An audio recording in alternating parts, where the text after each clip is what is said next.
ma'am, because she was to be there.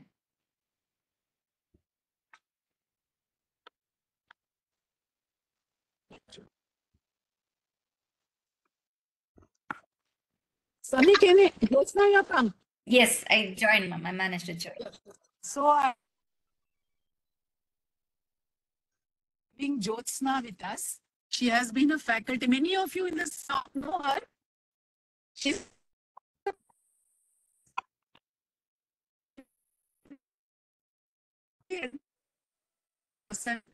not only has done this famous and all in Coimbatore, but also she has done her MHP from Maastricht and now pursuing doctorate. And also she is excellent. Today you will realize that. She has been working in RBDC, right? Yes. At Bangalore. But now she's independent, self-employed. Over to you, Jyothsana. You can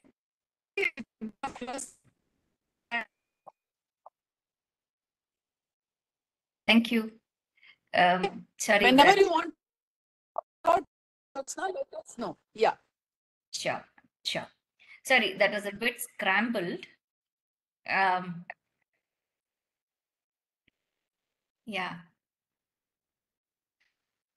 Oh, well, I did my Master's in Health Professions Education from Maastricht University, Netherlands recently. And now I'm planning on my PhD trajectory there in Health Professions Education. So last year I took a call to leave the dental education field per se and open an education consultancy where we train faculty from different streams, be it in medicine, be it dental, be it physiotherapy, in education. So one of the strongest motivations for me to do that was I've been always passionate about faculty development. And also India produces maximum number of health profession educators. And when we compare to where we stand on a global level, so we are far behind in that. And we are far behind not because we don't have the capability. We are far behind probably because we are not exposed to what is there in that level. So that was one of the triggering factors for me to do an MHP from Maastricht. You get an exposure to what the Western world is also doing, and then integrate it with what is feasible and also which is based on our traditional components, what we practice in the Indian component. So that was my motivation to do the MHP and also start off my own education consultancy.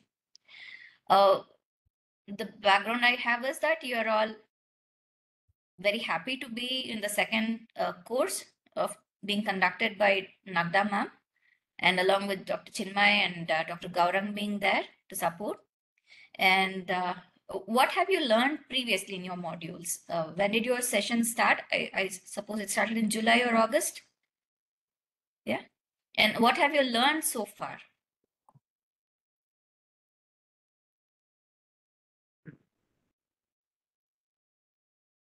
We started off with the leadership team building. Team building And team dynamics. Okay. Then? Adult learning principles. Okay. Domains of taxonomy. Okay. And we started off with our educational project, introductions to educational project and how to implement a good educational project in our own area. Okay. Then Madam has also highlighted on how to give feedbacks and what is the importance of feedback and feed forwards. How non-threatening environment is very apt. And we also had development of questionnaire and by Chinmay sir and Suhasini ma'am adding a few points on it as well. Okay, excellent. So, which means that you already have a background knowledge of some of the components what we'll be discussing today. One, that is on the theoretical aspect. But being in the field with your years of experience in teaching line and also with your administrative capacity, you will have some additional knowledge you're going to bring to the table. Now, how are we going to learn today is basically by a discussion. So I'm one among you and we're all going to be learning together over here. Okay, so I'd like to share my presentation with you. And let me see how this is going to work.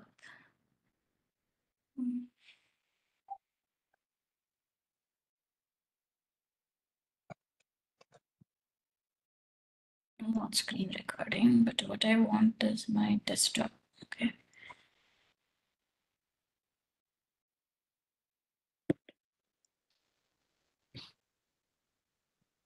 Okay. Let's see.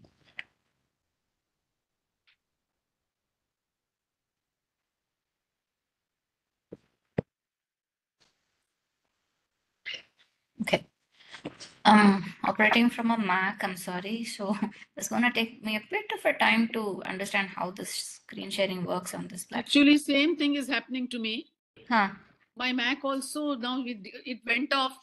It came again and it's saying now I can't access your camera. I don't know why. It's allowing me to access my camera, ma'am, but it's not allowing me to present my screen. It's come now.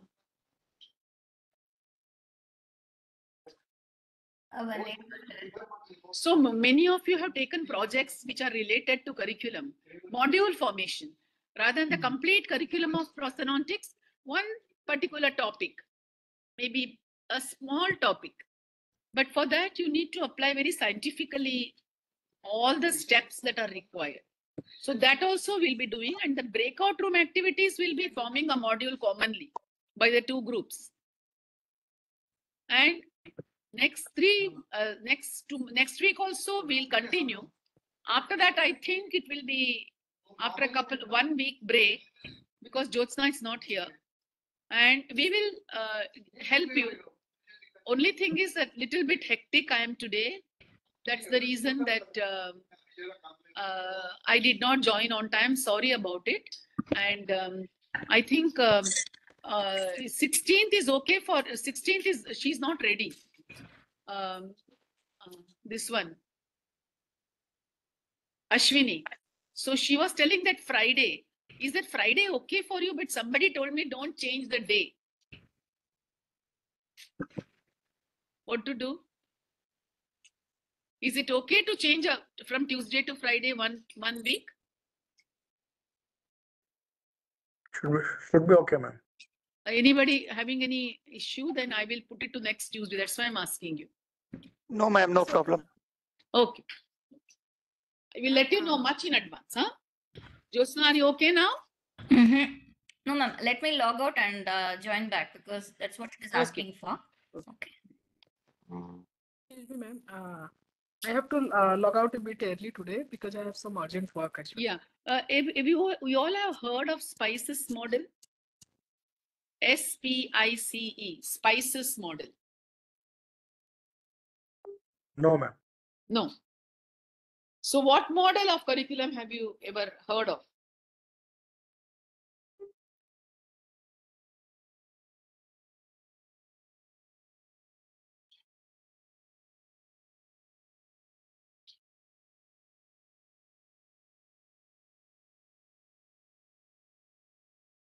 No?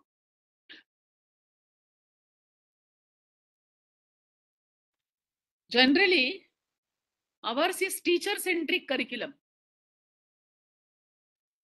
SPICE says S is for student-centric curriculum. Okay? Then we have curriculum with different methods, but he says always keep a problem-based approach. May not be, we are not using problem-based. Problem-based learning is not easy. It's a curriculum. Problem-based learning is not a method. Huh? Problem-based learning involves that you do not actively teach, but you encourage them to learn and present. So that is the main thing. Yeah. And also, it's an integrated approach. All the subjects are not taught subject-wise. Anatomy, alag, wo alag. It's not taught like that. So it is an integrated approach, horizontal integration and vertical integration. Surgery is taught in third year, but they must know a lot of basic medical sciences for that. You know, this, I think we'll switch to Google Meet otherwise or Zoom. Because for the Yes. Mac, this is creating a lot of problem. Yeah, Zoom seems to be much comfortable. In between, he's giving me some messages. Do this, do that. Okay. So Okay. it is Now, very important that we move from our regular conventional thinking and comfort zone to innovative ways of learning to the students. So Jyothsana will explain not only spices model, curls model, there are n number of models, but we'll concentrate on one or two only. Okay, Jyothsana. Okay. Can you all hear me?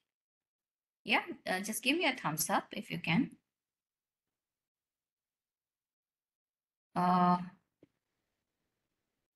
You can hear me, right? Can you tell me? Yes, ma'am. Yeah, thank you. Thank you so much. Okay. So now, when it comes to curriculum, there are a few aspects we need to understand. Okay. So the plan is in this module of running about a month, these are the aspects we'll be touching upon. What is a curriculum? Let's try to understand that. If we need Jyothsana, we can take one more session. Huh? I have planned 3 sessions, but we can take one more. Sure, ma'am. Sure. So how do we analyze the gaps in a curriculum? And how to design a curriculum? Now, when I put up the slide for you, the question in your mind must be like, why should I be doing all these things? So we will address that aspect. In today's session, in the first part of it, we are going to be exploring the concept of curriculum. So you will have an understanding of, okay, this is what curriculum means, but does it actually mean that? Or does it mean something else? We'll explore that. And like Suhasini ma'am said, we'll get an overview of the different curriculum models. Then, because you're expected to design a module, I'll take you through the curriculum design decision principles. So this is what we'll be doing over the next 1.5 hours. So far, so good for everybody? Okay. Yes, ma'am. Yeah. So I have a question for you now. Why do we need to know about curriculum or about the curriculum design models or about the design principles? I'd like to hear it from all of you.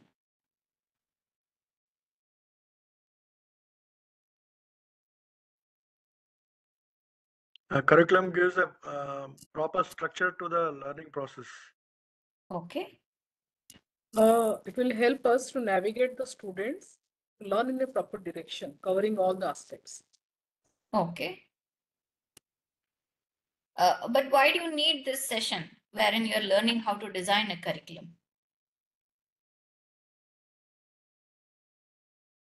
Probably we need So to. that I ma'am, think Yeah.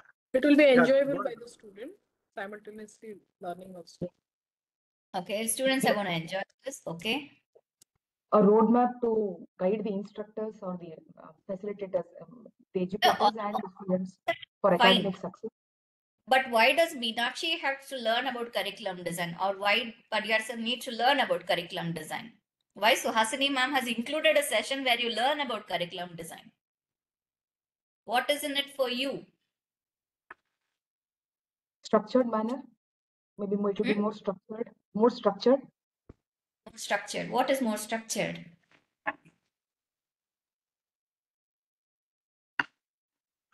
Maybe at a certain point of time, we may need to step in as leaders in bringing in changes in the curriculum. Yes. Maybe you want to change your role like me and become an instructional designer away from a teaching job. Maybe, right? Or maybe you want to just improve the way you're delivering it. Or maybe as an administrator, you have a capacity to influence others to design a curriculum properly. Very true. So there are many things of this kind. So this is one of the reasons why I loved doing the designer role during my MHP course. So you get to design, you get to explore, you get to navigate so many aspects of it. Where can you use this knowledge?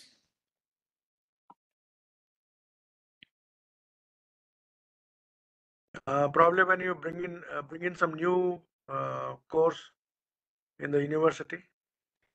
Yes, a new course, maybe. Where else?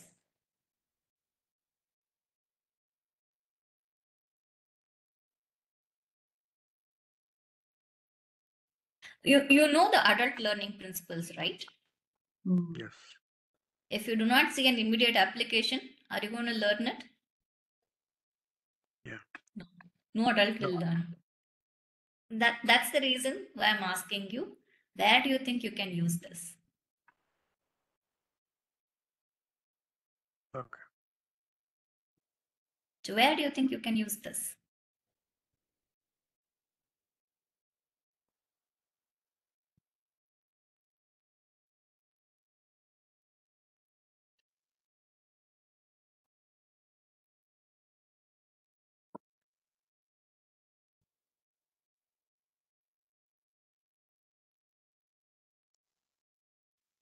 At a very higher level, it comes at curriculum change.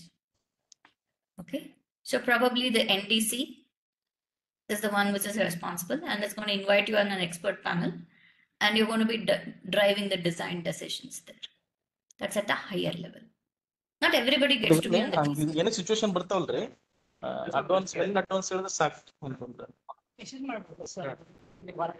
ಇವತ್ತಿನ payment ಮಾಡ್ತಾರೆ sister ಅವ್ರು card ಸಿಗ್ರಿ madam ಅವ್ರು There are only 4 or 5 of us. It would be good to unmute whenever you want to talk. And yeah, let's Anand, go. can you mute yourself, Anand? Okay, thank you. So that is at the higher level. Then what happens?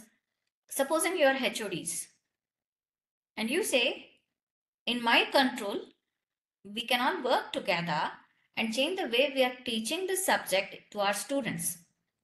So that is at a micro level where you are bringing in a change. Supposing you are a teacher who is taking a session and you say, can I modify certain components of the which I'm teaching in a way which is going to be more robust, which is going to be more effective. So that is at the lower end of the spectrum where you can use it. So you need not be applying this knowledge, what you gained today, to only at the curriculum level. It can be at curriculum level of the entire subject, or it could be at some components of it, or it can be even at a module component of it. So Suhasini ma'am is seeing whether the theory you learned today, you are able to apply it practically for a module you are all expected to develop in the course of your program. So this is an aspect where you can use it. Now moving on, what is it that you already know about the curriculum? And now I want all of you to respond to this question, not just 2 or 3 people. Ma'am, how many participants do we have today?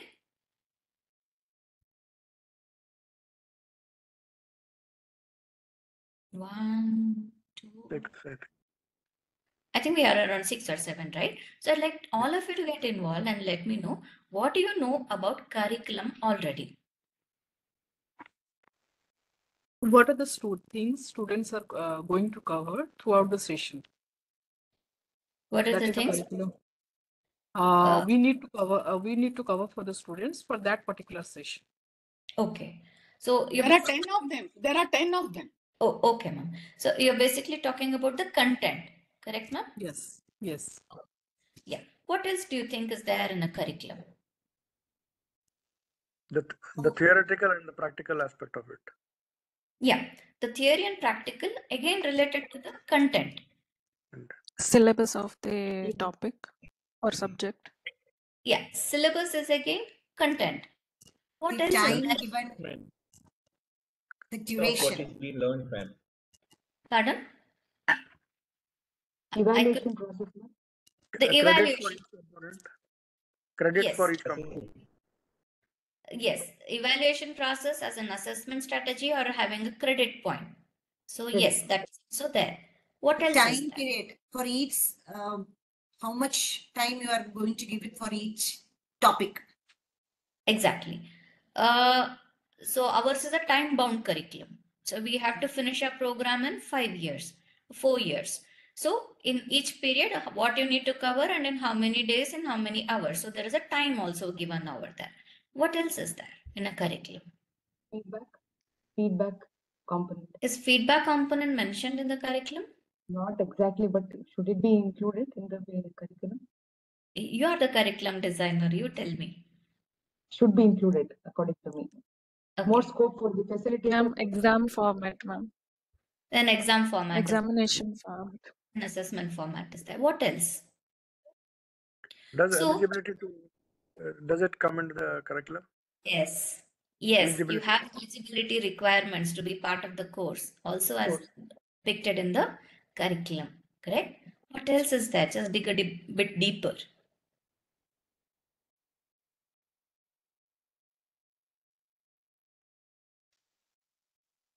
Attendance. How does it fit into the needs of the community or country or whatever? Yes, it does speak about the needs of the community and the country. It also Relevant. speaks regulatory requirements as in attendance or the percentage of marks you need. So these are called as entry level requirements. And after entry level requirements to progress from one stage of to the program to another, it also displays very clearly what is to be done. What else is there?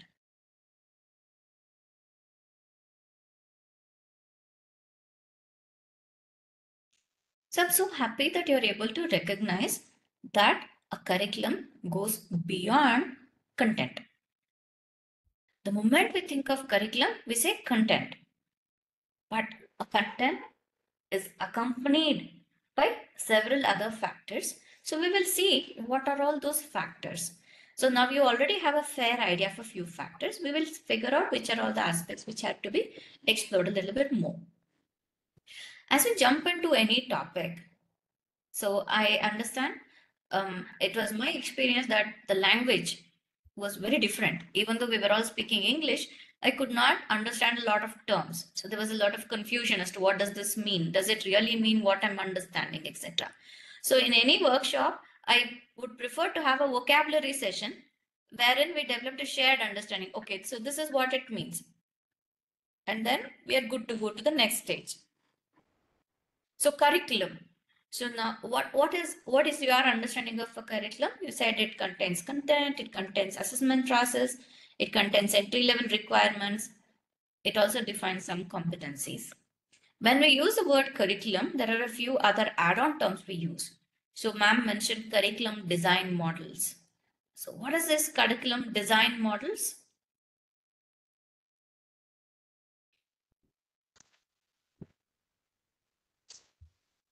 Like whether it is technical, clinical, Okay. and at what level of their learning the subject has to be taught, like level 1, level 2, level 3. So the course curriculum content can be broken into modules. Okay. Okay. Like, yeah. And they can be must know. Correct. But here, when I say a curriculum design model, it means how I can design or develop a curriculum. So we are not talking about structuring a curriculum into modules or hierarchies or any such thing. So many people have done a systematic research on how do I design a curriculum? What are the principles to be followed? Who all should I contact? Who all should I interview? On what basis do I design my content? On what basis do I design my assessment method? So like that, a lot of systematic research has been done and people have come up with different models. So when I say curriculum design models, that is what we are going to be talking about. You must have heard these terms. There's something called the taught curriculum, a caught curriculum, a hidden, explicit, implicit, declared, learned, etc. What are these terms? What do you mean by the taught curriculum?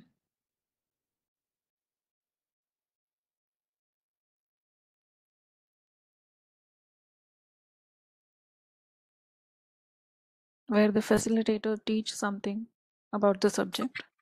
Yes. And what is the caught curriculum?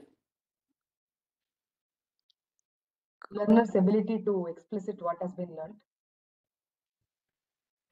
I will not use the term ability. I'll just say what they have understood. Understood. Yeah. Or what they have, we'll use another term called constructed. Now, you all came with a background knowledge of what a curriculum means. Now, as we discuss, your understanding is elaborating. So, you're constructing new information in your brains. So, what the student constructs in their mind and retains forms the hot curriculum. What is a hidden curriculum? Informally taught curriculum. Like what? It's not intentionally taught. It's not a part of a focused curriculum making. Can you give me an example, please, of a hidden curriculum? Something related to attitudes. Yes, it could be attitudes. Soft skills. Soft skills. Personality development. Personality development. Ethics. So students are going to observe how the teachers are behaving and they pick it up from there. That becomes your hidden curriculum. What is an explicit curriculum?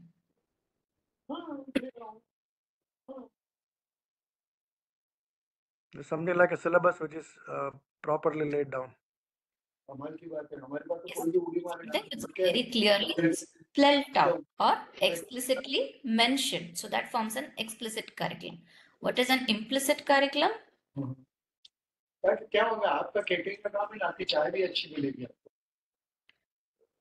What is an implicit curriculum? From the student without probably mentioning it. Yeah. So something like the professionalism. So you expect a student to pick it up even though you are not explicitly defining what it means or teaching it anyway or assessing it also. Right? So it could be there. Some want to assess professionalism, but it's a very subjective component. So there is no clearly defined criteria to assess professionalism. So that could be forming a part of your implicit curriculum. It is sometimes also referred to as hidden curriculum. But there is a distinction between the two. Yeah. So then the explicit curriculum, the declared curriculum are quite similar. So I've used a different term. That's all. I've used a synonym there. The learned curriculum, the caught curriculum are also similar again.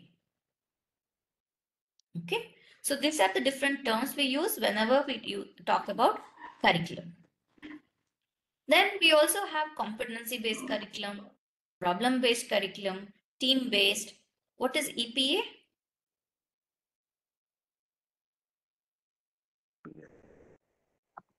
EPA is entrustable professional activity. So it is a little They have not done competency based yet.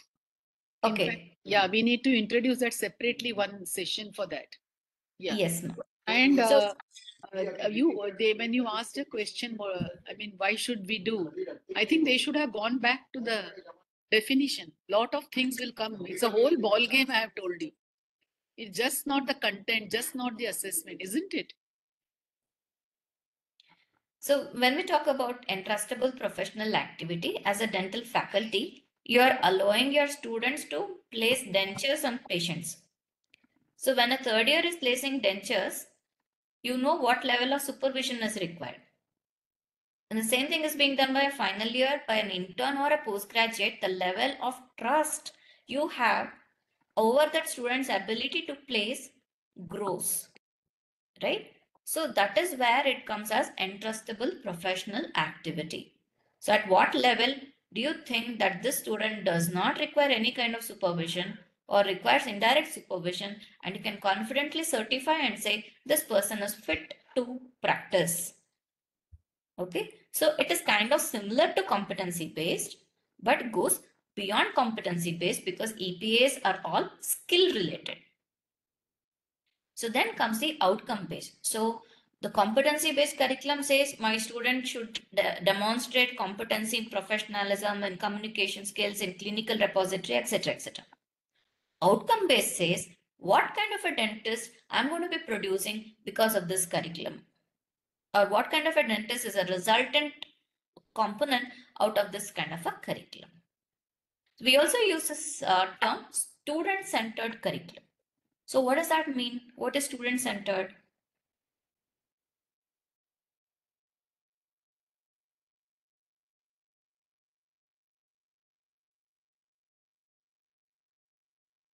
What is student-centered curriculum? Which That is revolves customized according around to the the students. students. Customized according to the students. Yes. Okay, customized according to the students. Then what else?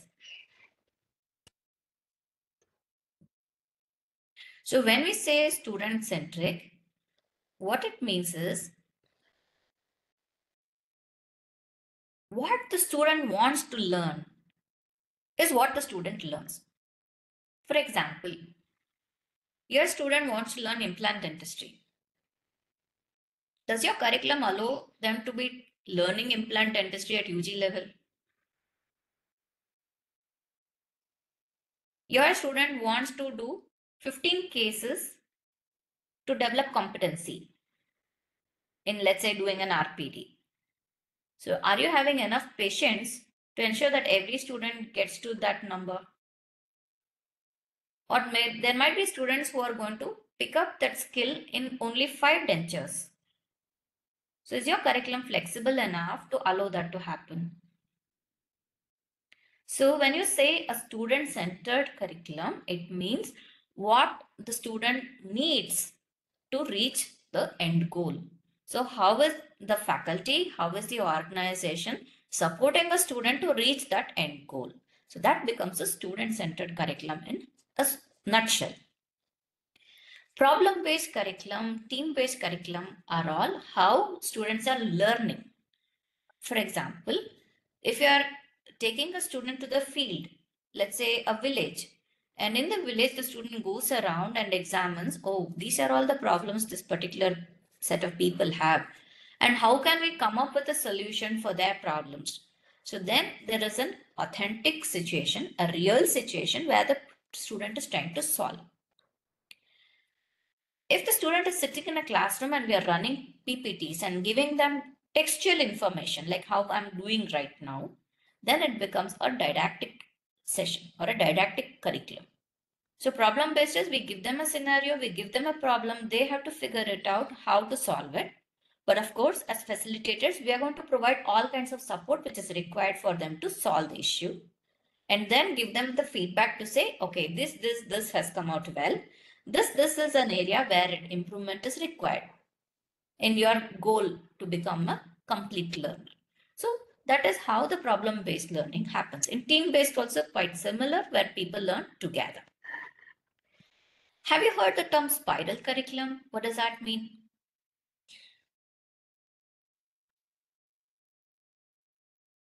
No? Okay. No. Spiral curriculum means, you know, a spiral. How does it go? It goes from the center, it goes up, kind of like that. So spiral curriculum means in the beginning, you start off with less complex topics, or let's say we're sensitizing. For example, today you are learning about what is a curriculum. Directly, I'm not asking you to design a curriculum, right? So in the beginning, we're just talking about what is a curriculum. So we're going to discuss that. We're going to increase our awareness, increase our knowledge on that component. And then in the next session, we're going to add on some more complexity to it and say, okay, so this is how you can do a gap analysis. Next level, we will say, okay, now you have these skills. Why don't you design a curriculum, or why don't you design a module? It's the same topic with increasing complexity. So this is a spiral curriculum. And it could be a spiral curriculum, it could be an integrated curriculum, or it could be a module-based curriculum, any of those things. So we use different terms when we talk about curriculum. So I've just sensitized you to a few of them now.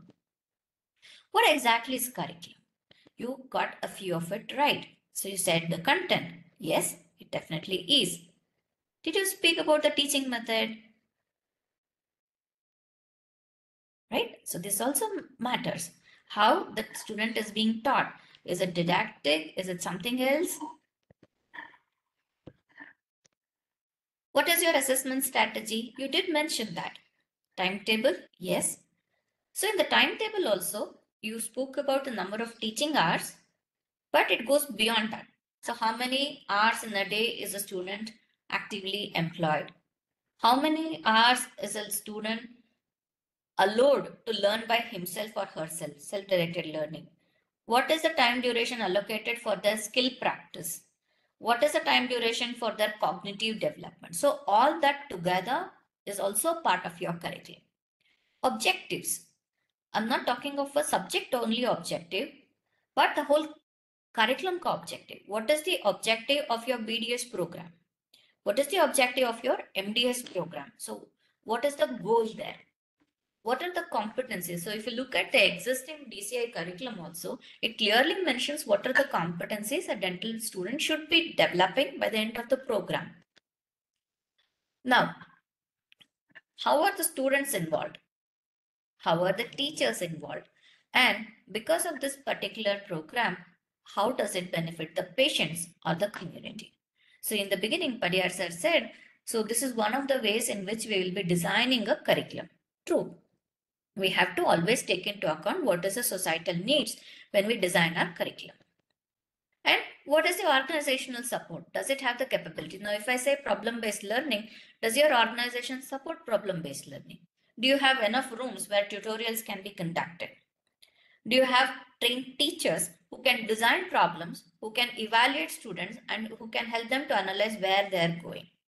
If you're talking of competency-based curriculum, do you have trained teachers who can deliver such a curriculum, support students, provide mentoring, and help in that progress? So all these aspects influence a curriculum. So let's look at what is actually defined as the curriculum. So when we speak about a curriculum, it says a statement of the intended aims and objectives. We already discussed that. The content, the experiences, the learning experience, how is it? Is it student-centric? Is there mentoring? Is there feedback? Is there reflection? A component? Is there a psychological safe space available? What are the outcomes and what are the process of an educational program? So this is a very broad line. So to qualify the statement further, we have a few more sentences which says where you have a description of the training structure. You talk about entry requirement. You talk about length of the program. You also speak about flexibilities. For example, the new proposed competency-based curriculum has electives into it. So that is a flexibility. And what is the assessment system then? You also have a description of the expected methods of learning. So you have some didactic lectures being described. You say project activities, group activities, community-based activities. So like that, you have the expected methods of learning and teaching there. Feedback and supervision should also be mentioned, which at times is missing in our curriculum syllabus. But you're all going to be the leaders who are going to be designing curriculum. So please pay attention to these two and include it in your revisions. So this is how Janet Grant, she is extraordinarily good in her medical education field and heads the FEMA unit, and she has written this in her principles of curriculum design. Going ahead, the curriculum should cover both the generic, professional, as well as the specialty specific information. So this is how you have an overview of the BDS competencies, and then at each subject wise, you have the different aspects clearly mentioned. The syllabus content of the curriculum should be stated in terms of the knowledge, skills, and attitude, and the expertise the learner will achieve. And it should be contextual. Where we are fulfilling these two components, we might be missing out on the contextual area. So what is this contextual syllabus?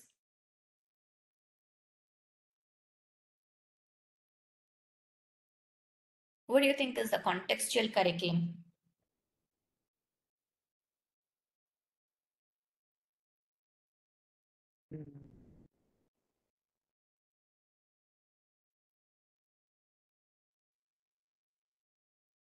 No idea?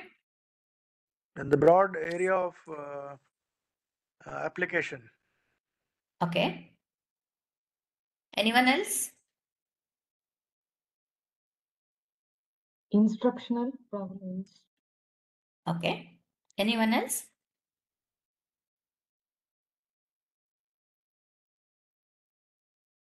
Here, when we say contextual, it means how applicable it is in our settings. So if we are going to teach them silver amalgam placement, is silver amalgam what is going to be practiced in their clinical expertise? It is outdated, right?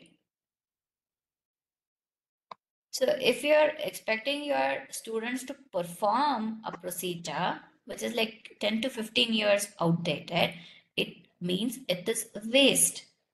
But if your curriculum reflects the current standards and says, okay, in the next 5 years, virtual treatments, AI is going to be the game changer, and our school, we are going to be delivering all these programs, and you're going to equip your students to be the next generation practitioners, then you're delivering a contextual program.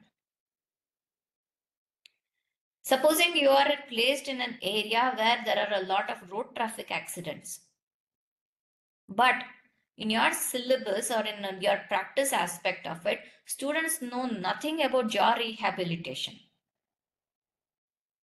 So where you're producing that many dentists who cannot practice what is the relevant need of the society. So again, there is a mismatch. So that is also not contextual. But if you say, we have this kind of a problem in our area, and to address this problem, one of the specialty focuses of our teaching is going to be on jaw rehabilitation, you are providing a contextual curriculum. Okay, so our curriculum, which is given by a national body, tends to be very generic. It is not area specific. So this is how every institution can bring about its institutional distinctiveness. We talk about that for accreditation.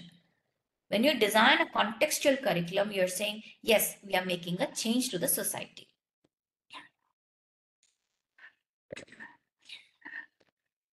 Now, you have developed a new understanding of the curriculum, right? Wrong.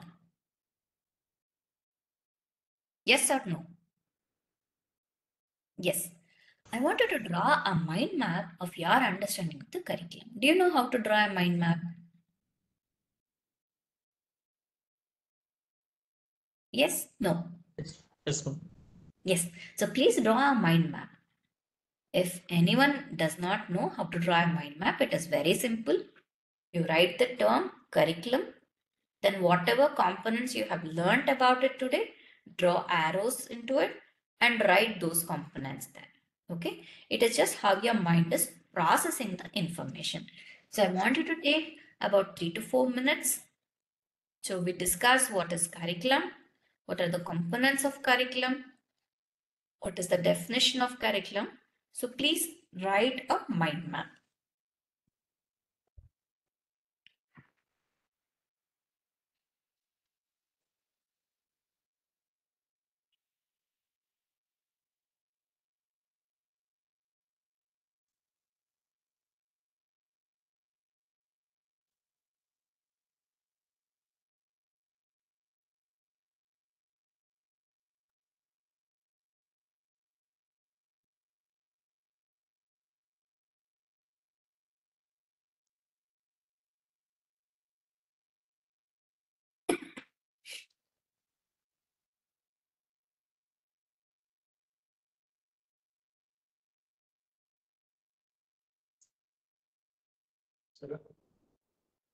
But sorry. On 2 minutes, right? Sorry. On you could quickly. ನಮ್ಮ attend ಹೊರಗೆ ಹೋಗ್ಯಾನ ಆರಾಮಿದ್ರಿ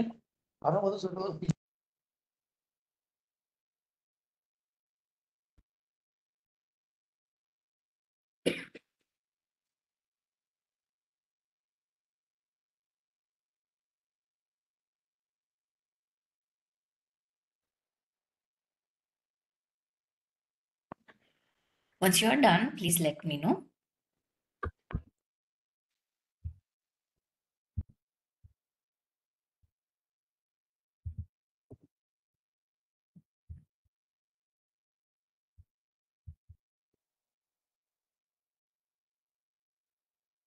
None, madam.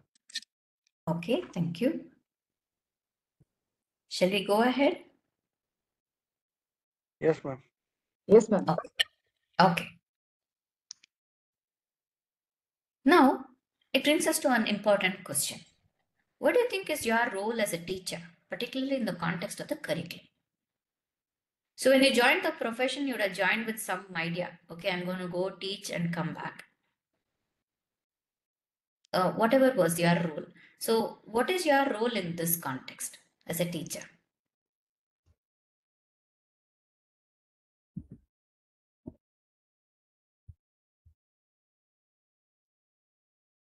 Facilitator, supervisor, assessor. Hmm. When you joined, did you expect all those roles, sir? In fact, I joined Manipal, so I had a fair idea because that is what you're supposed to do within the 6 months of joining as a faculty. You're supposed to have a more or less idea about these things, but not at this level, but at least teaching, learning, evaluation was part of the training. Yes. How many of you were prepared for the administrator roles when you joined in as a teacher? 0. 0. Yes. How many of you felt that you need to be a mentor?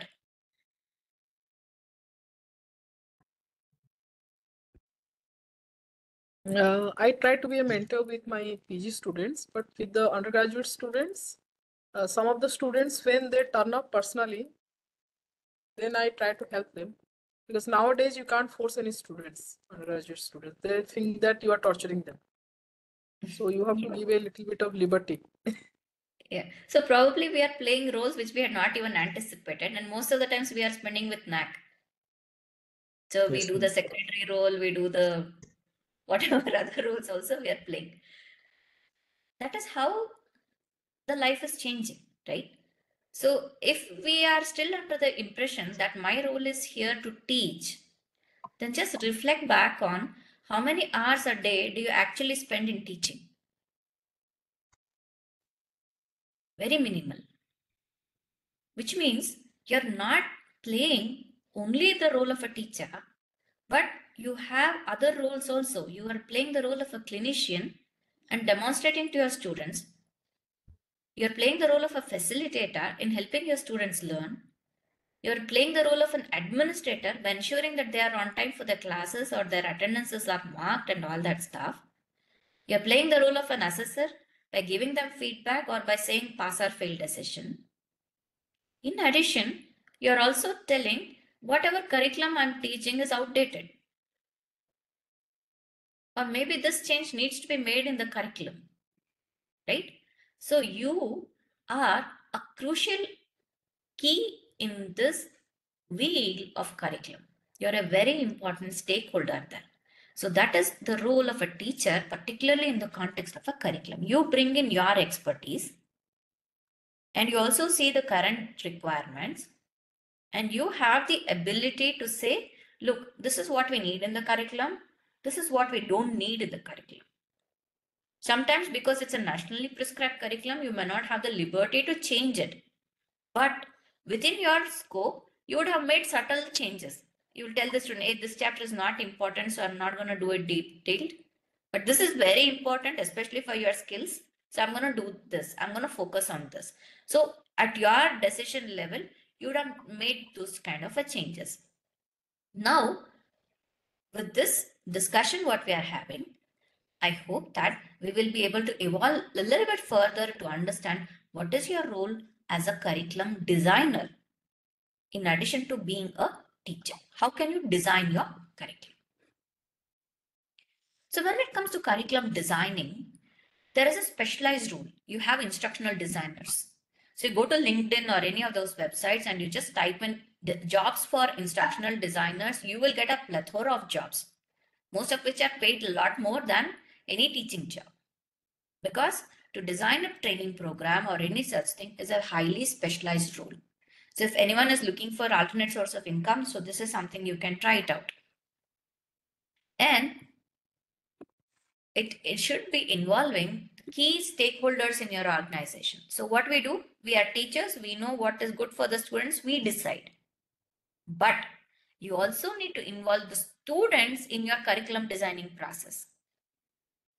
Which brings us to a question. Are students so good? Are students that intelligent? Are students really capable of giving their inputs on curriculum design? I will say yes. And I say yes because of the research which has been done on this. There is a philosophy or there is a process called as co-creation where students are involved in the curriculum design process.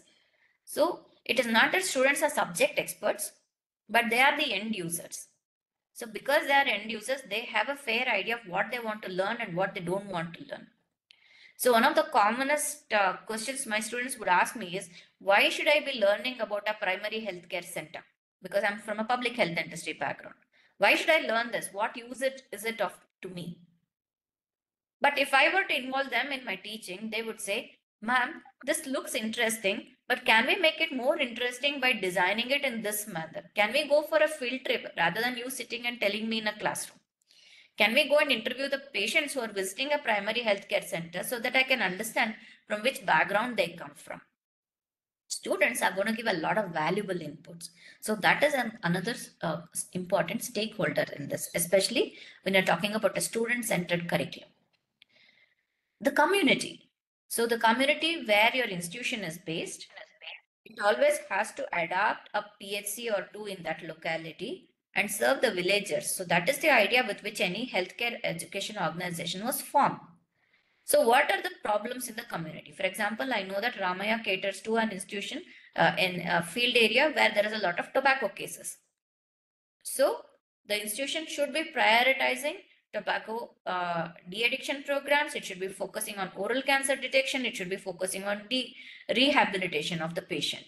So these are the priority focus areas. So this is going to be where your stakeholders are going to be saying, okay, this is the problem. So this is how we need to be addressing. So this kind of a program where your community needs are being met is called a socially accountable education program. Context specific.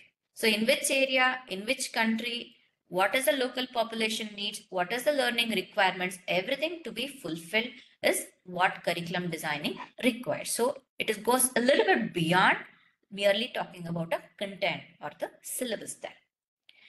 So moving to the second component of today's discussion, which is going to be the curriculum design models. Lot of people have given a lot of models. Okay, there are n number of names. I am just mentioning a very few here. So there is something called the Curse model. They are all named after the people who designed it. Wheeler's model, Tyler, Dick and Carey, Kearns, Spices, and the 4CID model. So what we will do now is, now that we know what is a curriculum, what are the components of a curriculum, we will put on the curriculum designer hat now. Okay, and look at how these people suggest any curriculum should be designed. So what aspects should be taken into consideration when we are designing a curriculum? So what aspects, what does Kerr say? Kerr just speaks about a very tiny component. He says you should know what are the objectives of your program. Look at what knowledge is to be got out of that. How are you going to assess your learner? Then what was the whole learning experience? So this is what Kerr said. Then came Wheeler. Wheeler said, we need to go a little bit beyond. He said, you look at the general purpose and specific purpose of your curriculum. Don't limit it only to an objective. Determine the learning experience. What kind of an experience should be provided to the learner? That is, now know how do you design your objectives? How do you design your content? How do you design your assessment strategy? You know that they all should be aligned. So this is what he said here. Determine the learning experience. Determine the content is aligned with it. Organize it together. Evaluate whether those goals are met. And it's a cycle. It is not a one-way process. It is curriculum is a living organism. So it constantly keeps on improving because of evaluation and feedback and improvement. Tyler said he put it in a more sophisticated manner. But again, he restricted it to only the experience part of it. He said, you need to have objectives of the experience, how those learning activities are meeting, whatever might be the different learning methods. How are those learning activities defined, in terms of that they are attained, which basically speaks about assessment. Then, how is the whole process evaluated? So there are two terms here. One is evaluation, the other is assessment. So supposing a student is writing a 100-mark paper and you mark it and give it back to the student, that is called as assessment. How the program is run, how the student experiences the whole program and gives feedback about it, that forms evaluation. So we use the two terms differently. When I use the word assessment, I'm talking about individually how am I assessing. Am I doing a formative assessment, which is like, okay, I'm giving feedback and student has an opportunity to improve? Or am I doing a summative assessment, whereas the year-end exams and they don't have any chance to improve, but this is their criteria, this is their score. It could be assessment. If I'm evaluating the whole program, how it was delivered, what were the challenges, what were the solutions, everything together, that becomes an evaluation. Then Dick and Carey came. So they said, again, look at it. It's all a cycle. It is all going to be in loop. So he said, identify what are your instructional goals. So instructional goals means at the end of this session, what is to be achieved. Write those performance objectives. In Bloom's taxonomy, you're supposed to use higher order thinking skills. You're supposed to demonstrate what is to be achieved. So, and how do you ensure that it is done? You're going to have a criterion reference test. So develop your teaching method to suit these objectives. It's not just your teaching method, but also your instruction materials. Then you do the assessment. Once you do the assessment, need to explain criteria reference and norm reference. Assessment module did not start after curriculum. Yeah, but if I go in depth into it, they'll get deviated. So I'm not touching it in detail. So you jump into, okay, so then you do the assessment part here. To write the instructional goals, you also need what is the entry behavior. What should be the basic criteria a student should have? So should be a 10th standard pass or a 12th standard pass to enter the BDS program. Should we know English language or not? Should he demonstrate empathy to become a doctor? Or do we take in everybody? So we do have this, what we call as attitude tests. Should we be doing an attitude test to take in students? So will that solve half of our problems, where students don't want to pass, but we push them to pass. So all those things can be considered in designing your curriculum. And when you write your performance objectives, also analyze whether they are aligned, whether things are looking good. If it is not, you revise your instruction. So Dick and Carey gave an elaborate model and said, look, it's just not just about objective teaching method, assessment method, but it goes beyond. You look at other aspects also. The most commonly used is this model, the Kern 6-step model, because it's very easy to follow. Whenever you're designing a curriculum or you're designing a module or you're, let's say, an elective course or any such thing, it says 6 simple steps.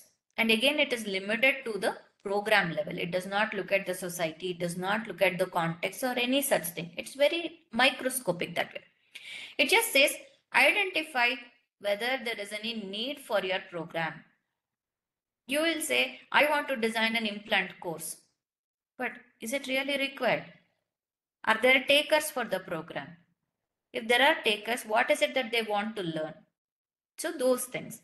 So problem identification and needs assessment. Now you are saying that you want to design an implant course. But why is it that you think that a student needs implant course? Can't they make money with this complete dentures or removable partial dentures or a fixed dentures? Why is it that everybody has to learn implants only? So you need to justify that problem and say, look, this is the reason 1, 2, 3, 4 why this particular elective or this particular program is required.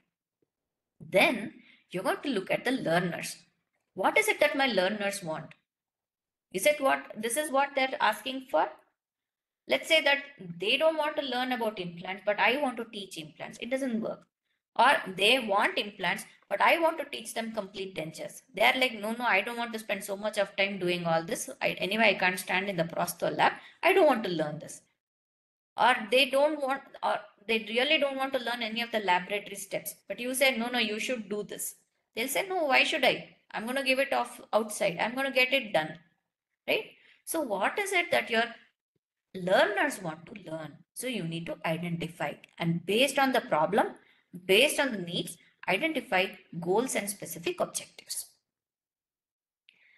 Based on your goals, you develop educational strategies. Are you going to give them a practical experience?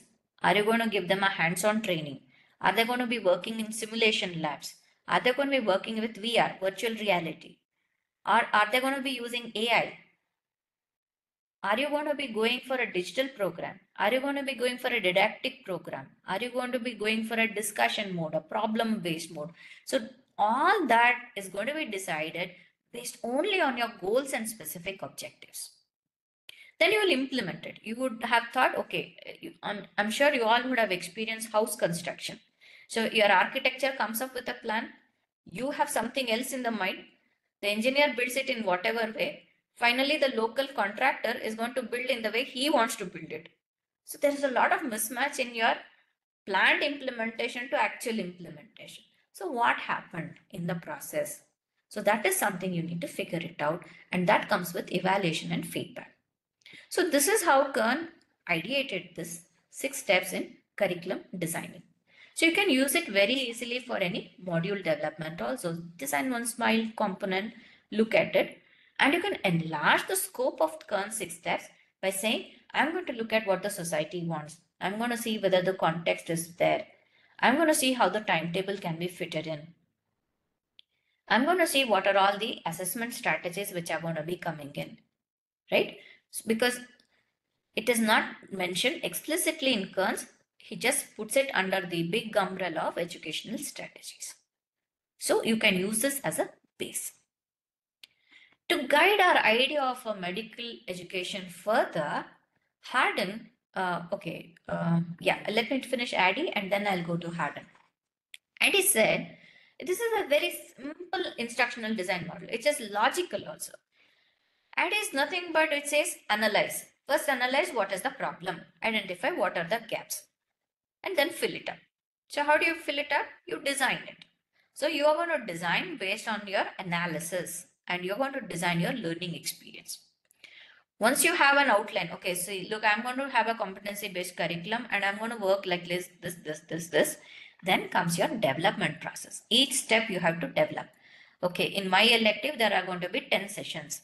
Each session, this is how it is going to be ideated. This is what is my instructional objective. This is my teaching method. This is my assessment strategy. So all those nitty-gritties come in the development. Then you're going to implement it. Once you implement it, you're going to evaluate it. Did it work like the way it was intended to work? What happened, etc. So based on the inputs or feedback, you're again going back to the analysis phase. So this is a very simple instructional design model. Harden in 2001 came up with the SPICES model. So Harden is basically from UK. Janet Grant is also from UK, and they have a different line of thought compared to the other European countries. So for example, when I spoke about interestable professional activity, it was brought about by Tenkate. Tenkate is from Netherlands. So he was speaking something differently. But in 2001, Harden said, look, any medical education we are delivering should be having these parameters, because ultimately the student is our product who is going to work for the society. So how can we enable? He said, instead of the teacher-centered didactic curriculum where I decide what I want my students to learn, we ask the student what is it that they want to learn, the practitioners of future. So student-centered curriculum. I'm not going to go on giving them information. More information. No, that is going to be information fatigue. Now, Google is that anybody can get information at any point of time. But I'm going to shift to a problem-based curriculum. Excuse me. Now, Suhasini ma'am is attempting a problem-based curriculum for you all, because there is going to be in tandem, you are required to develop and design a module or an whatever. So you are going to not just get the information, but apply that knowledge. So we are still in the discipline base where we say, okay, preclinical sciences are here, clinical sciences are here. Whereas in the next level, it says integrated curriculum. What you learn in anatomy, pathology, and general medicine or oral medicine needs to be learned together. Otherwise, how will the student know why it needs to be learned? So you want to teach them jaw muscle movement because that is how your processes are going to stay in the mouth. So that becomes an integrated curriculum. So you want to teach them in the hospital, students are going to learn to treat patients as objects. You take them to the community, they want to see them as human beings because they also see, okay, what is the background of the patient, what is their living in, structures, what is their income, everything together. So are you going to say that everybody has to complete this entire program? Or are you going to say we are going to have electives and people can specialize in different manner depending on their requirements? So that is a decision call. Are you going to have an apprenticeship program where people are going to just observe, that is the students are going to observe and based on their observation they're going to pick it up? Or you're going to have a systematic process where the learning experiences are designed. So this is what Harden came up with in the 2001.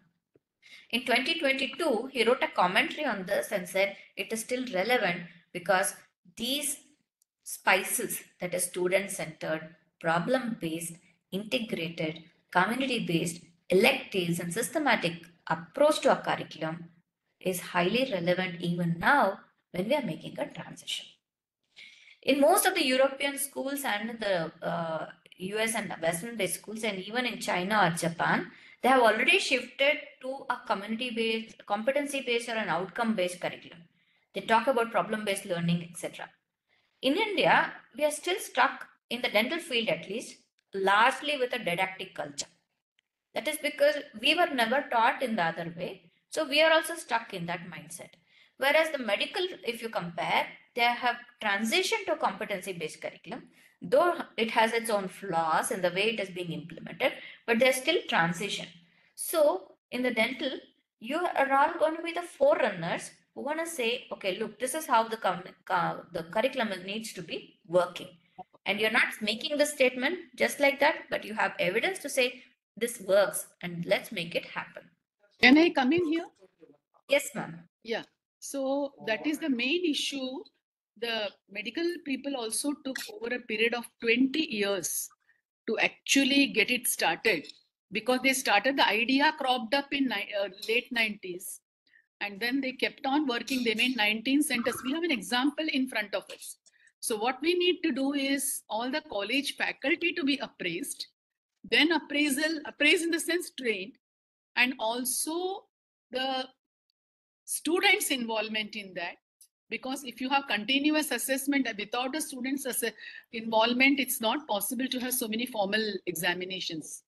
One more thing I wanted to add here was, Jyothsana, in in a lot of Malmal and so many other universities, Glasgow also, they went for problem-based curriculum.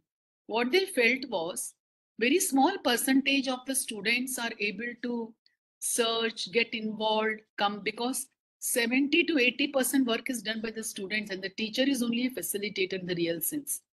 So let us at least start with competency-based. Leave alone, and we can add case-based in this as a teaching method. Yeah, thank you. Thank you, ma'am. So problem-based curriculum as such, yes, there are challenges, but aptly you have in front of you on the screen instructional design model, which works very well with problem-based learning. So this is called the 4CID model,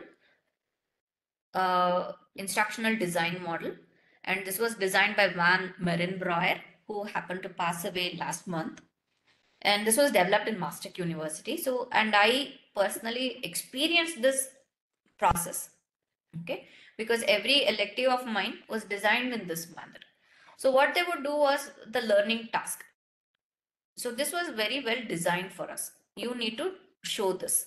So they'll give an authentic task, something which is real life and which needs to be applied.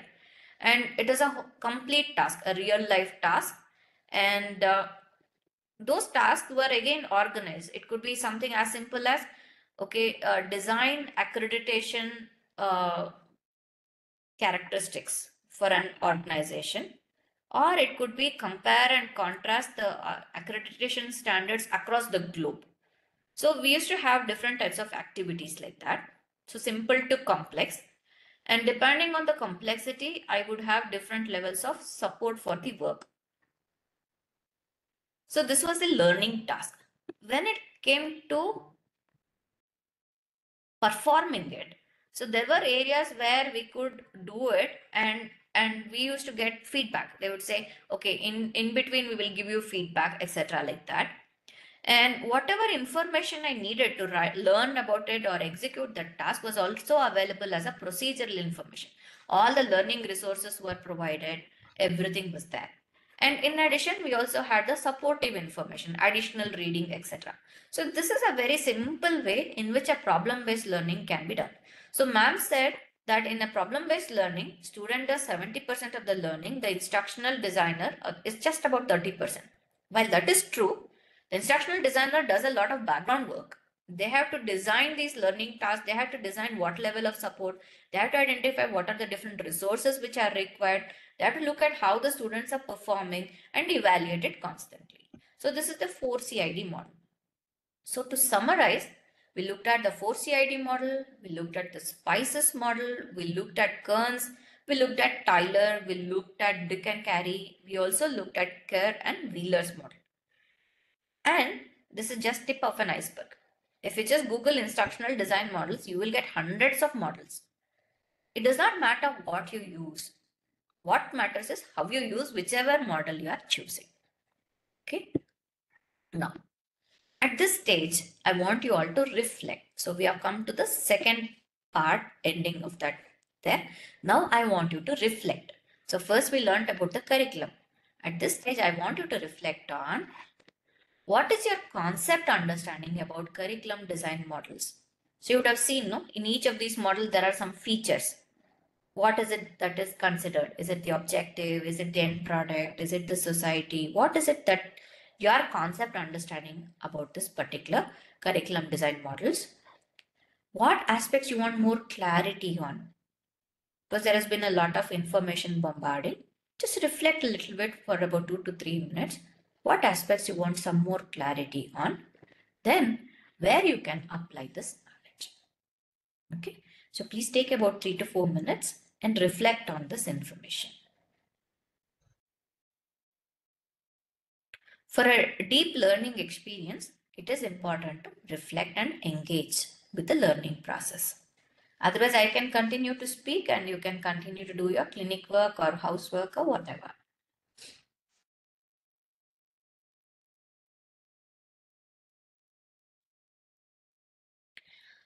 As you reflect, please write it down also in your notebook or whatever you have so that there is some tangibility.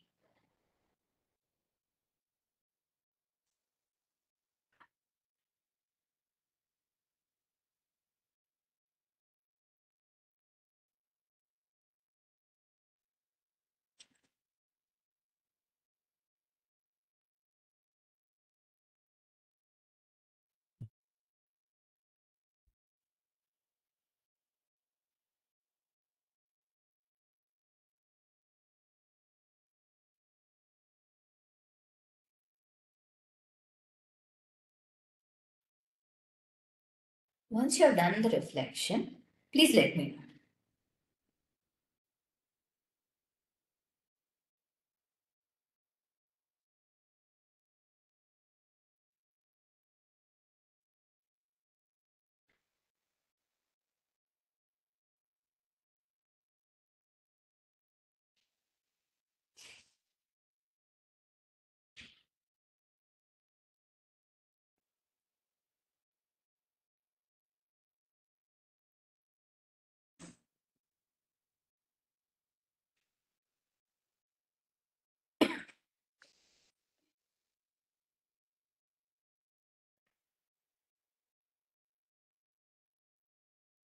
So please reflect on what's your concept understanding about curriculum design models, what aspects you want more clarity on, and where you can apply this knowledge.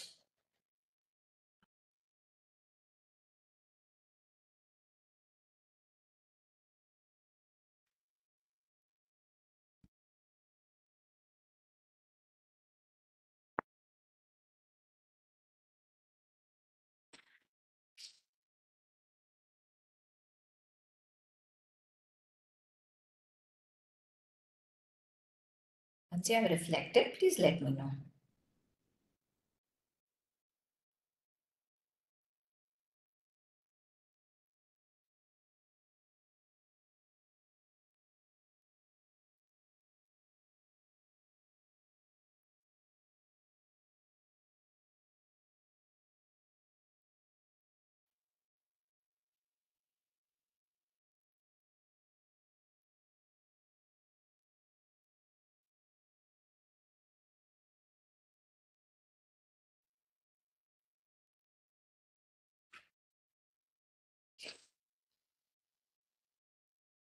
Madam, one thing, what I'm, of course, realizing, and also maybe it might be an opinion of almost everybody, that our profession has become, in a standstill for such a long time, that none of these things have been applied at the highest level also.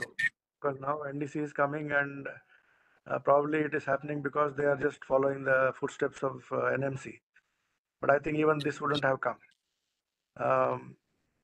So the question, what comes to my mind is, at what level can we, do we really have the freedom to make a change in the curriculum when most of the time in the universities they say, okay, you just follow the apex body. You don't divert because we will be in trouble. So this is the usual thing of the administrators who are above us, that they just say, okay, don't take any chance, just follow what has been prescribed by the apex body or the council. So that is the reason probably in many institutions, even though there are people who would like to have a change, they are not going for any change. Yes. And regarding some experiences with our clinical exams, in every specialty we have specific tasks assigned for the final exam, practicals. And there are many people who think that that is the only mode of assessment which we are supposed to do, and nobody has the guts to even change the task which is assigned for a particular exam. So this is the mindset which I think is going from such a long time. I think after the last 2-3 months in this course, somebody has to start somewhere, So these things are going to come in handy if at all competency-based curriculum does come in. I think all of us who are doing this course will have a definite upper hand or a head start. That's no use. That is no use. I want you to create more people like you. Absolutely, ma'am. Because when I still remember when form was sent out, why you want to do this course. I didn't have much idea about what I would achieve by this course, but as the time is passing, it is getting more and more clear that we have to question everything what is happening around us. We cannot just sit and accept that, okay, class 2 cavity is the only method of assessment. I still remember we used to, in the first posting, we used to create a small ditch in the patient and call him after 6 months because a cavity would have developed. Such inhuman things we used to do as students, just because class 2 cavity was the assessment You're method. absolutely right on that, sir. See, for long we think, and also we would like to escape under the umbrella of nodal body will not allow, be it at the administrator level or the university level. Exactly. But we have something called a circle of influence. So somewhere our circle of influence, it could be only with us, or it could go one level beyond our department, or it could be where you start influencing your colleagues, right? Let's say the circle of influence is very limited and it is only with me. I can change the way I am delivering a module. I can look at how my students are learning a particular topic. So I can make it student centric. I can ensure that they are not going to be learning only about hospital scenarios. I give them a proper case.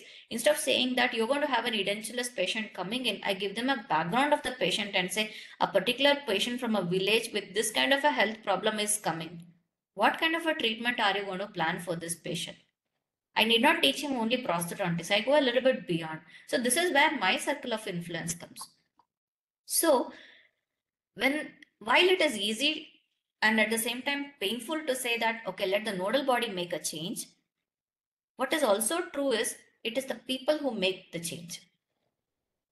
So if you are a person who will gather other people around and say, look, what we are doing so far is not the best way. There are other best ways. Why don't we all do this together? There is some amount of advocacy which happens. In fact, that is how FAMER brought about a change in the medical field. It's community of learning, not just learning, community of learning it's called. And so in 2005, the first set of FAMER people passed out, and Suhasini ma'am was also one of the initial people. But that time they initially 4 years they didn't take us because they said can you believe I was interested from mid-90s in education. They said we only take medical. Then after 2009-10, they made a change and said health professionals education. You are the critical mass we are creating. I expect each one of you to at least motivate 10 more. And but here you are the dean, so let's have a session in your college as to what a teacher's role is, the multiple roles that we have. And there we should not, you should do this, you should do that. We don't say that. We say this is how you are in a serious business of changing mind of the youngsters. What Hitler did was, I told you last time, I think, that he influenced the youngsters for purity of society. And that's how he won the war. We can win the war. There will be people who will say, अरे तुम ये क्या करता है course? पागल है क्या? जाओ पढ़ा और जाओ. Why? Because you are getting that 50, 60, 70, 80, maximum 1 lakh. For that you are doing this. There is no job satisfaction for them. And today the scenario is unfortunate because the people who get to power like dean and director and all, they themselves tell the management, no, it's okay, you can pay this much, people will come, I'll get 4 more. Please don't do that henceforward. Wherever I have gone, I have told the management, this is not done. A person who passes IIT gets a job of 30 lakhs a year. This I am talking about 4 or 5 years back when my son graduated. He didn't take it. He went abroad. So are they something great than us? No. We have to prove ourselves. You are my messengers. Why do I think I'm still doing all this? And IPS charged you this time. That's why there are 20 more people who wanted to join this time, Jyothsana. But IPS said this year we are not chipping in any money for you. Last year they helped. So it was, so now these people, if they say, and secondly, next year I just want to do it probably freely so that I can take other faculty members. Like there are so many queries from pedo, endo people, madam, can we join? Can we join? I said, you cannot join this IPS program. Yeah. Yes, ma'am, we can explore that. See, that key so don't you think this program is worth it? Definitely. Yeah, the faculty needs to be respected, no? Some small remuneration for spending 2 hours with us. And there are so many other things, like the Zoom backup person, Samik, is not going to work free for us. I mean, now the WebEx person, little amount of money you pay for the LMS, little amount of money you pay. So there's so many things in this, but that's okay. Jyothsana, I may leave in another 10-15 minutes. I will not intervene. You can wind the session when you complete. Thank you so much. I'll WhatsApp you my thoughts, what I have. Okay. But you have brought up a very relevant point. Very relevant point. And we can go on with argument, but we don't want to go on with argument. Yeah. Right? So the key word which ma'am used there was critical mass. Yeah. That's what happened in the medical education field also. So they did not have real champions. Though in 1975, NTTC was established in Pondicherry by Dr. D.K. Srinivas. Yes. It was a very slow momentum which happened. FAMER, it trained a lot of medical leaders. So FAMER does not teach you medical education. It teaches you leadership. And they brought about the change, like you go to any institution, you will have the HPUs being headed by famous people. They kind of know leadership qualities. Okay, this is how I can get these things done. This is how I can navigate. This is how I can do this. I'll tell So her 9:15. those are not like only one or two people. They brought in other people also into the fold. And that's how the critical mass developed. Today, in any medical college, everybody has to compulsorily do the basic course in education. Some of them have to specialize in ACME, that is an advanced course in medical education. And then they also have to do FAMER if at all they really want to do FAMER. And there are many of them who want to do MHP, PhD, etc., there also. That So happens. Jyothsana, here we take them 3 or 4 sessions of leadership, academic leadership, because ultimately I want them to, what I designed is a wholesome program, just not only the technology of teaching, just not only the leadership, but just it's a combination so they can use it. And that's why I made it very practical. Like next time we'll have all breakout room activities. So they must have this. Yeah. So that's how the critical mass gets built. So if today we are thinking dental में कुछ नहीं हो रहा है, whether होगा कि नहीं होगा, we are not sure about it, whatever it is, please believe me that it is a change thing which is happening. So competency based education आएगा कि नहीं आएगा, आएगा जरूर. It will come because NDC has no other option. It has to oblige. Whether they'll make it a competency based or they'll shift to outcome based, we don't know. But change is still happening. The way we were taught, to the way Padiyar sir was taught, to the way the future generation is going to be taught is already changed. So if we are equipped, we are ahead. We not only equip ourselves, but we also equip people around us. That's how we build the critical mass. And people say, look, DCI, whatever curriculum you're giving is stupid, outdated, no more class 2 cavities, allow the student to treat the patient. That is what matters. They will have to take action. No? So that's how you can use your professional bodies, IPS body or any other body and say, look, this is how the mandate should be built. This is the change we want to do. So be the forerunners there. That's the only way we can bring about change. And applied knowledge could be at our individual level. It could be at HOD level. It could be at a much bigger level. So do I have any other questions on this? Right? Ma'am. Yes.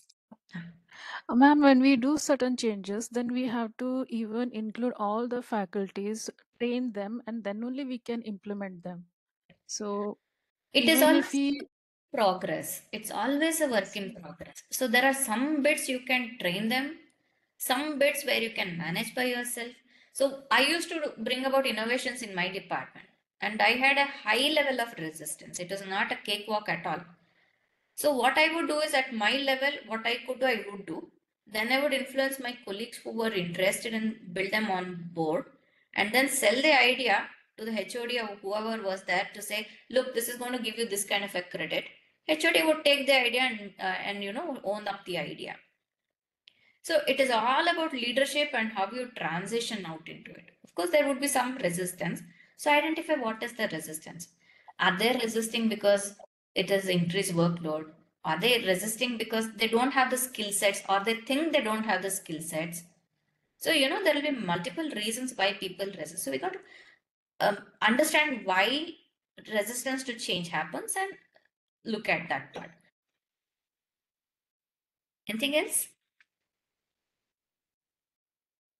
Why this curriculum, the models are so complicated? Why it can't be simplified? Because everybody wants to bring their own unique component into the curriculum model. So that's why they have identified, okay, these things are very important. The basic concept of developing curriculum itself is diverse, man. Like our curricular models itself is diverse. So how do we come to a standpoint of what? You decide. You are now aware of what is applicable in your context. Like, if you are going to say, why do the laboratories make so many different varieties of crowns? Why so many metal? You have gold, you have ceramic, you have this, you have that, etc., etc., etc. Can't they stick to only one? Can't they stick to stainless steel crowns? As a dentist, as a clinician, you take a judgment call and say, for this patient, this particular thing might suit better. This might fetch me more returns. This patient can afford it, so based on this, I'm taking a call. So you be the person who is going to decide which curriculum model will help you to design your intervention better. Simplest one is KERNS because it's all common sense. The idea is also the same thing. Identify what is your need or objective. Develop it, design it, implement it, evaluate it. But all models speak about the same thing. A few models you have add-on components which are context specific, which speaks about entry requirements, exit requirements. Or if you're going with a problem-based learning, the 4CID is exclusively for problem-based learning. So like that. So depending on the context, you have different things. If you're looking at research, a lot of research happens on these things in the Western world. That was my experience. A supervisor of mine, she got 1.5 million euros ka grant to study how students should take a break. You know, when they should take a break, how long should the break be? Should they come back to study after 10 minutes? Should they extend their break? What should they do in their break time? Everything. And I was like, if you're going to give me 1.5 million euros, there are so many things I can do in my context. So there they have that kind of a money and a systematic approach to science. And you look at any publication, it is all from the Western world. But then we dismiss it off and say it's the Western world, we are not in it. I say we do a lot of things. Please publish. Write. And to write, you need to align your work a little bit at least to the Western components, at least use those terms, because they have to understand now what you're writing about. So that is why these things are important. So take the good things from the West, integrate into what is applicable in your context and use it. Nobody says you can't come up with an Anand Patil model. If you feel all models are very complex, come up with an instructional design model only for prosthodontists in India. It will work. Right? Okay. When you said contextual, then it has to reflect the needs of, for example, such a diverse country as ours. So unless there is some autonomy given to either the university or an institution, I don't think a contextual curriculum can be developed. Or there should be some flexibility given. Sir, has there any curriculum told you explicitly not to have electives? Yeah, I think some universities have already started using it. Exactly. No, but including nobody has told you not to do. But we Nowhere don't does it want to do beyond. In fact, Yeah. in the given curriculum, there is so many things, but we do little so that this is what is exam oriented and we can escape with these things. That is what she's saying.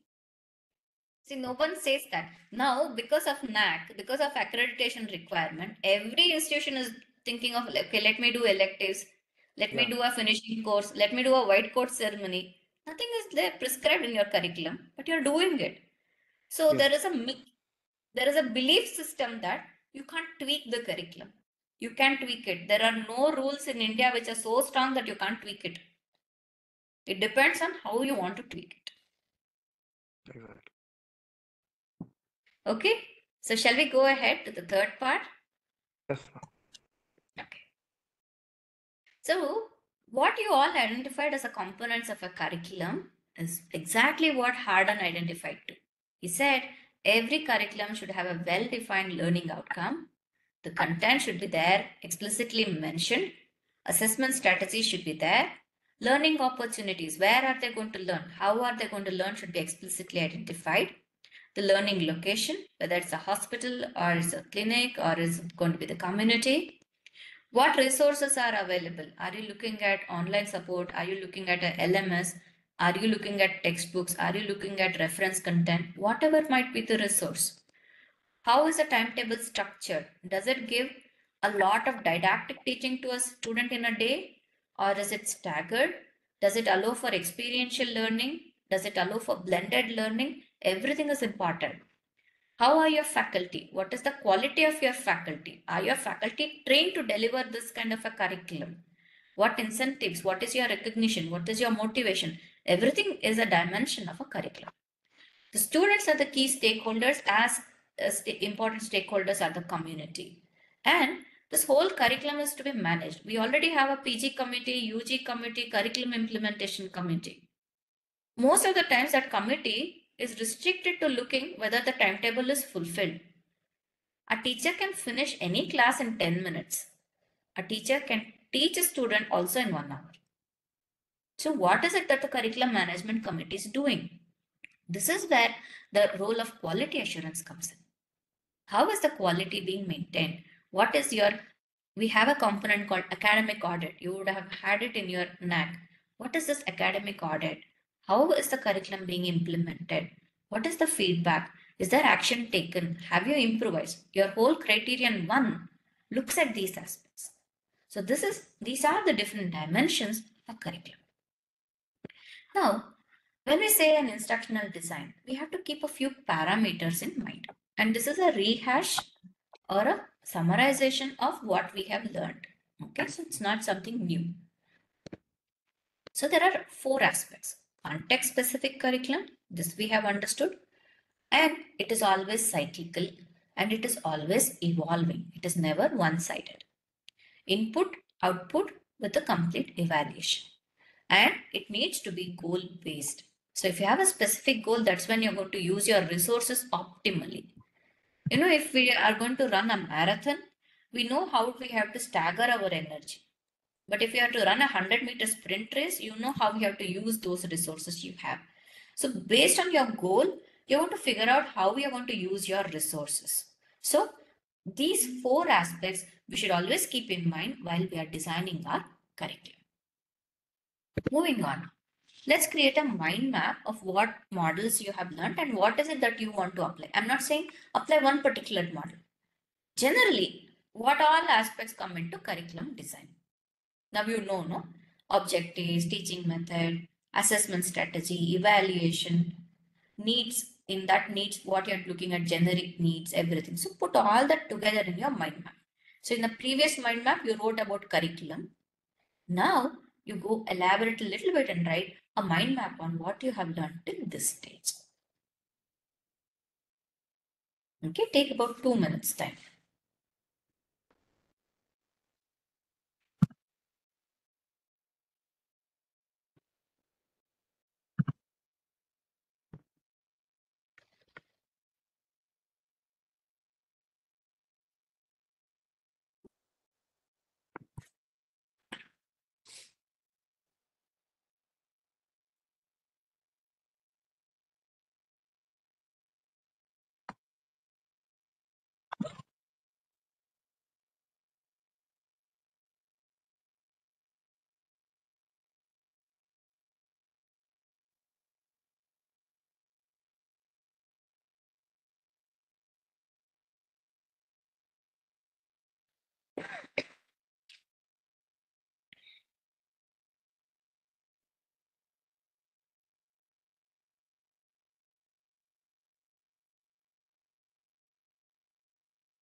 And meanwhile, as you write your mind map, you have any questions for me?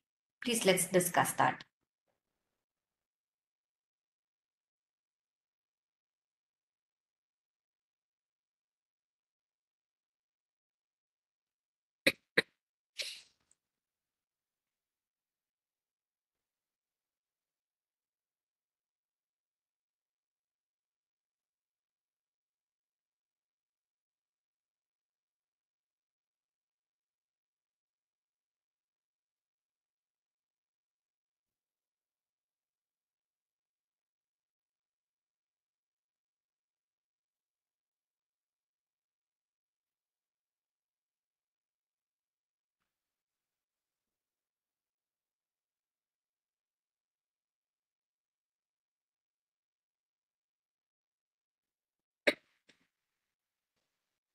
Yeah, ma'am. Please unmute and ask. Yeah. Yes, ma'am. Ma'am, to design any curriculum, so first we have to address the problem of existing curriculum, or we have to bring a new, entirely different curriculum. Yeah. So to understand how to design a curriculum, I will say always start small. Okay. So you would have observed when you're teaching a student, you would have observed, okay, there is some problem. So you would have seen it from a teacher's hat. Try to view it from a student's hat also, or from a community's hat. So you'll get a more deeper understanding of the problem. Then you try to figure out a solution for the problem. And it's usually not like only one solution will work. There will be multiple solutions. Solution A, solution B, solution C. Think and decide which solution will work better for this context. So if the problem is that students are not learning how to make a CD properly, the solution need not be that to teach them implant dentistry. Right? So what is it that is preventing students from learning? What factors are there? Is it the student's interest? Is it the patients, number of patients you have available? Is it something we can do with the teaching? Or is it there need to be a resources which they need to learn is missing? So you figure out what the problem is. Then you can identify and say, okay, we are going to come up with a revised module to teach students CD. And what is the objective of the module? By the end of 6 modules, they're going to have more hands-on training. Or they're going to end up with simulation or something like that. So based on an actual need, when you try to solve a problem, you will always have more energy.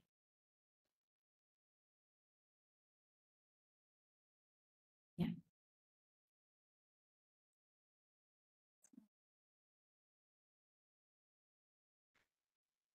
Any other questions?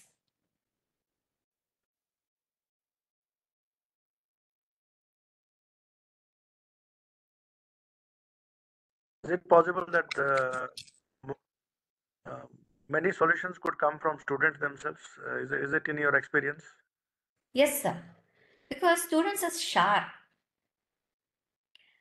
I mean, when you talk to a child, the way a child looks at the world is kind of different from the way we are habituated to look at it. So sometimes we say, wow, the child is looking at it differently. So similarly, like a student also, they have a different version. So we take their inputs. It does not mean that they are the decision makers. We are the gatekeepers of a curriculum as a teacher, but we take their inputs. We create a safe environment where they can share their experiences. But if you're going to be strict and say like, okay, I'm going to come and ask you, how was this session? All of you will say it was very nice. Nobody will come and say, no, Jyothsana, it was boring, or it was this, it was that, because that rapport is not there when we all want to be nice. But if we share our, create a safe space where we ask you why so many of you are not on camera, or how can we get you on camera? How can we make a session more interesting? Or, where I'm more friendly or something like that, then one by one, the inputs will start coming in. And it is valid. And this is evidence based. I'm not simply saying that students' thing should be involved. They've done research on it. They've done a long-term study on it and found that when students are giving inputs, the quality of the program has improved. I think we Hmm. don't ask our UG students anything about feedback No, sir. because just last week there was an introductory workshop on research, and I invited around 50 UG students, and for the 3 hours, only the UG students were asking questions and were interacting with this thing, while the PG students didn't even raise a hand. Yes. So Because your PG students are scared, no? The guides are sitting there, what they will think. no, because I think UG students have got a lot of potential. That is what I came to think that. But the saddest point is nobody's asking them what they want to learn. Like you said, we should be asking them how they want to learn, what they want to learn, and what is their perspective. Yes, sir. So we can definitely ask them. See, I was wearing the student as an MHP student. So I was invited to be part of this co-creation session. So they were asking me what curriculum, how you want us to improve everything. And almost every 3 to 4 months, we would give their feedback. And we had a very tight schedule. It was very difficult for us to complete the program. So we gave the feedback and said, look, if you want to give us this week off, or you want to give us feedback at this time, it really helps us. Immediately, the committee took an action and gave us that liberty. They gave us that 1 week. When students see that their inputs are valued and brings about a change, they are going to give you such valuable feedback. But if they feel that whatever you say is just namesake, no action, they will also say, okay, fine, it's all good, no change. So that's what I mean by psychological safety.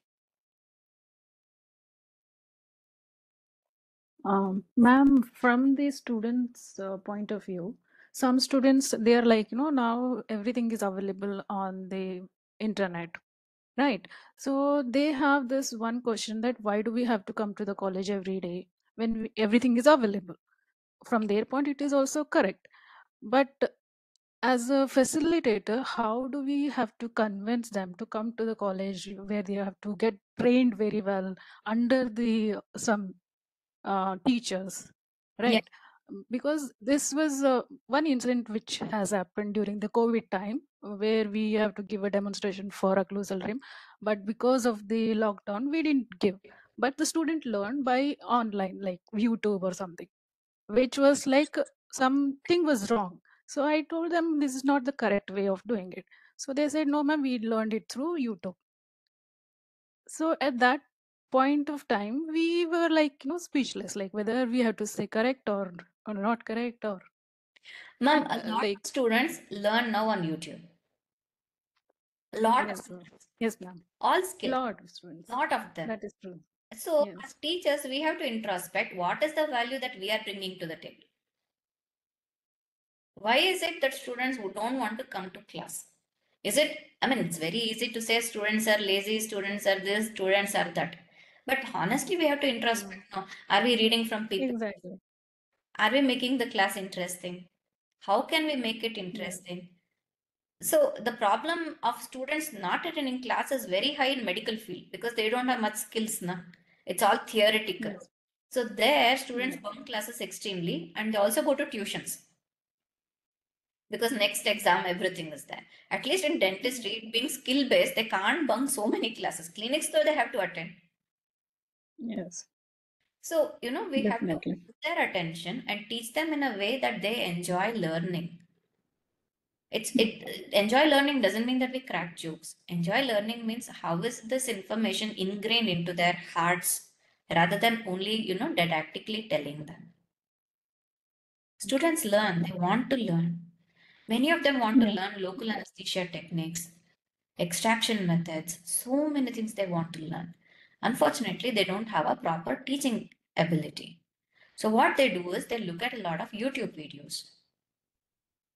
Many students, they learn from YouTube. They say, my teacher doesn't teach well, so I'm following YouTube, I'm good at it. So that's something which we have to understand that there is a generational change. And we have to develop our skills to match that.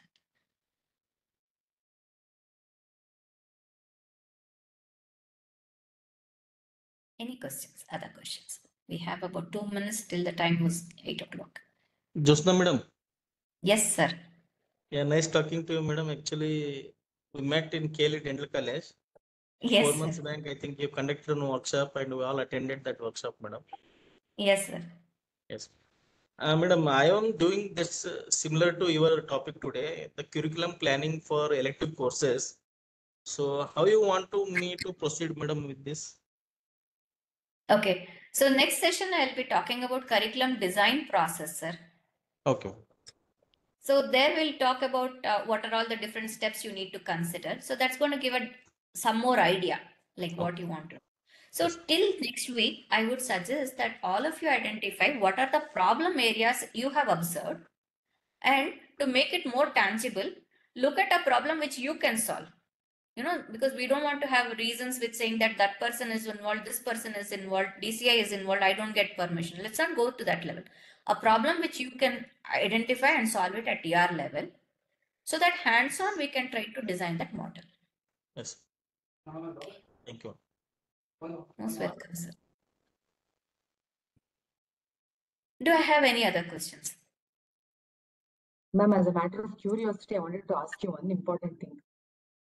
Ask me, You ma'am. just said that one of your simulator was doing something on brakes, and what was the end result of it?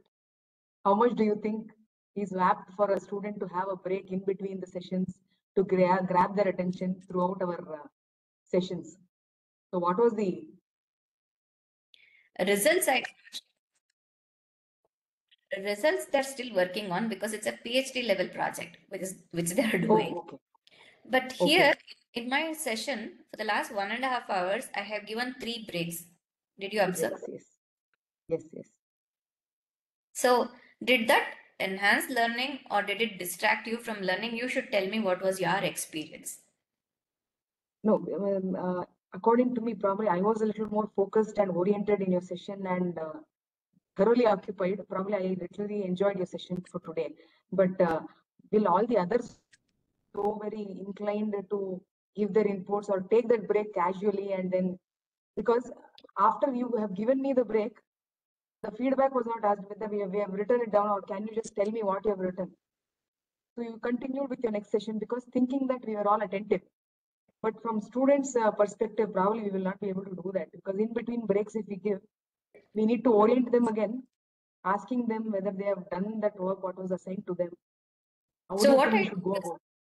Yeah, what I usually do is I use a Mentimeter and ask them to reflect on the app. So when they reflect, everybody will come. They are also engaged. So today, I was told to take this session yesterday night. So I did not have to prepare a Mentimeter's component. So this was on the spur of the moment session. So my apologies, it is not all that. Not at all, ma'am. Please. Not at all. We thoroughly enjoyed the session, lot of inputs. Yeah. But I was just thinking how I can implement this in my day-to-day life. So usually do is I don't give a cognitive overload. So I consciously try to cut down on it. We try to have more of hands-on activities.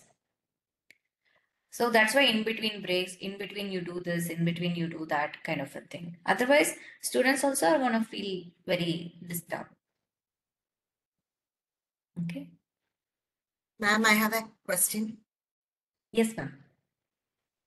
We were exposed to 7-8 models, no, ma'am, today. And you said that for a particular idea, you have to choose your own model. Yes. Right? How do we know that the model which we have chosen is correct? Yes.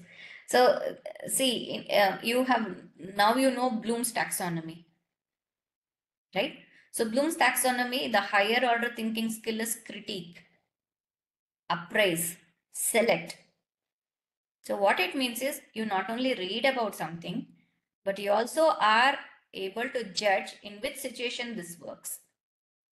Okay. So when you're selecting something, you have to do it based on some of your own criteria. You give your judgment call and say, I am selecting the Kern's model because of the reason 1, reason 2, reason 3.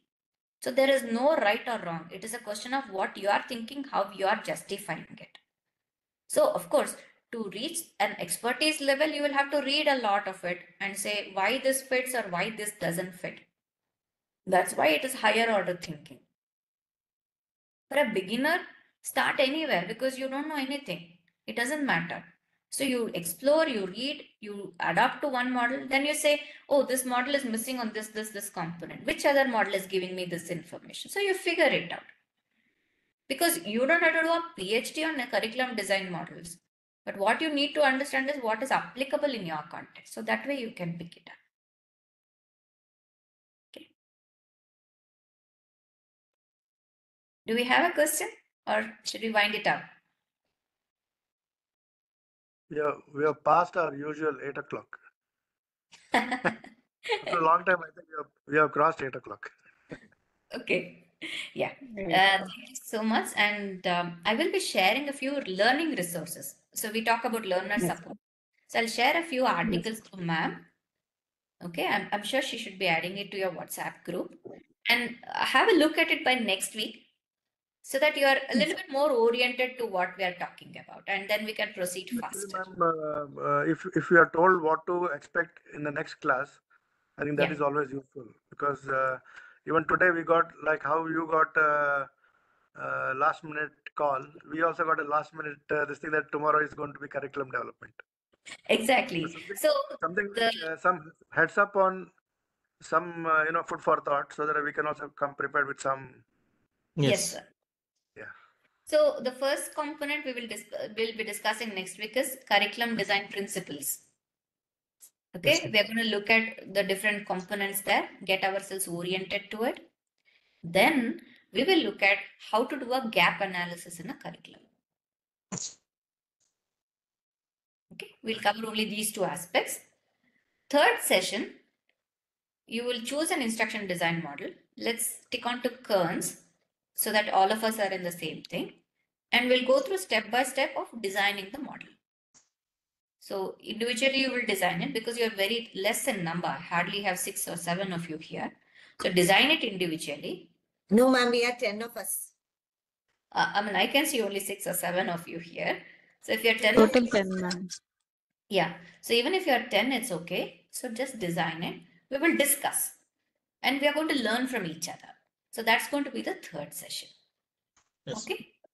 Yeah. So we're talking about curriculum design principles and we'll do gap analysis. Thank you, madam. Thank you so much. I hope you all enjoyed the session as much as I did. Definitely, Yes, ma'am. ma'am. Thank you so much. Definitely. Happy New Year. Definitely, ma'am. Thank you.